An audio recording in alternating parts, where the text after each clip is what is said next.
Friends, இன்னைக்கு நாம் என்ன பண்ண போகிறோம்னு யோசிக்கிறீங்களா? இன்னைக்கு நாம் இந்த வாழைப்பூவை வச்சு நாம் வாழைப்பூவில் சட்னி அரைக்க போகிறோம். வாங்க நாம் எப்படி செய்யறதுன்னு பார்ப்போம். அதுக்கு முதல்ல நம்ம வாழைப்பூவுடைய நரம்பு எல்லாத்தையும் எடுத்துட்டு வாழைப்பூவை இது போல் தண்ணியில் போட்டு வச்சுக்கோங்க. அடுத்தது நம்ம என்னென்ன தேவைன்னு பார்க்கலாம். பேன் காஞ்சிடுச்சு. இதில் நாம் ஒரு 2 டீஸ்பூன் அளவுக்கு எண்ணெய் சேர்த்துக்கலாம்.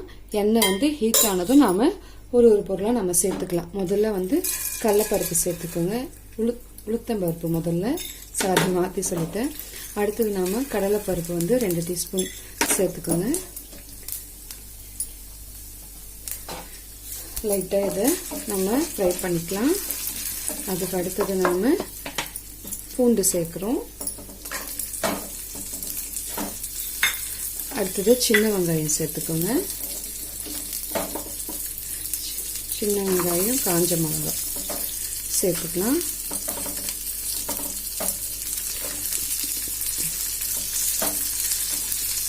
லைட்டாக நம்ம ஒன்று நம்ம வதக்கிட்டே இருங்க. அப்போ தான் அது தீஞ்சு போகாமல் இருக்கும். தீயை சிம்மலையே வச்சுக்கோங்க. அடுத்து நம்ம எடுத்து வச்சிருந்த ஒரு கொத்து கருவேப்பிலையை சேர்த்துப்போம். புளி கொஞ்சம் சேர்த்துக்கோங்க. சீரகம் கொஞ்சம் சேர்த்துக்கலாம்.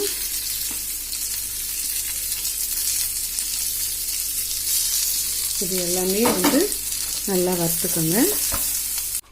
அடுத்தது நம்ம இதெல்லாம் எடுத்து நம்ம ஒரு தட்டில் மாற்றிட்டோம். திரும்பவும் ஒரு டீஸ்பூன் ஆயில் சேர்த்துக்கோங்க. ஆயில் சேர்த்து நம்ம பொடியாக நறுக்கி வச்சிருந்த வாழைப்பூவை தண்ணி இருத்து வச்சுருக்கோம். தண்ணி இருக்கிறத இதில் நல்லா பேனில் சேர்த்துக்கோங்க.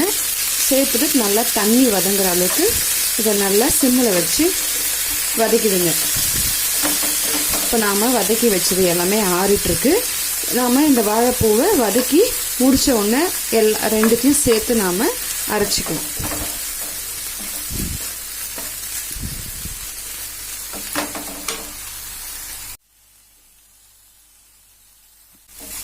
வாழைப்பூ இந்த அளவுக்கு நிறமாறினா போதும்.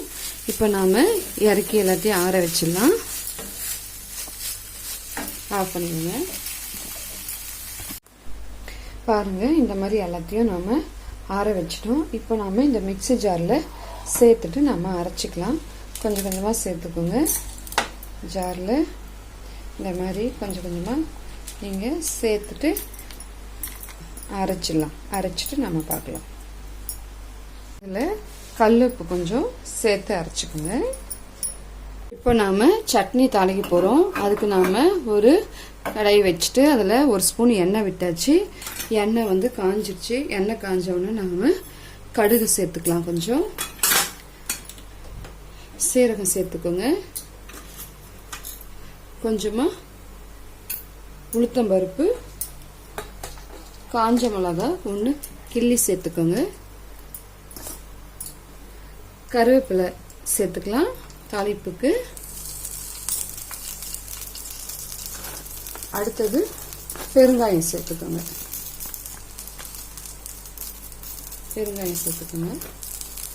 இது எல்லாமே நல்லா கடுகெல்லாம் பொரியட்டும்.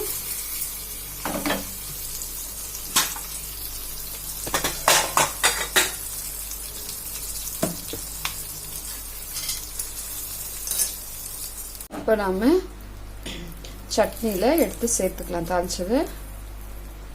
இப்போ நம்ம இதை தோசை கூடையும் இட்லி கூடையும் நம்ம கலந்து சாப்பிட்டா அட்டகாசமாக இருக்கும். இது உடம்புக்கு ஆரோக்கியமானதும் கூட. அதனால் கண்டிப்பாக இதை செஞ்சு பார்த்துட்டு என் விகே சேனலுக்கு லைக் பண்ணுங்கள், ஷேர் பண்ணுங்கள், கமெண்ட் பண்ணுங்கள். தேங்க்யூ ஃபார் வாட்சிங்.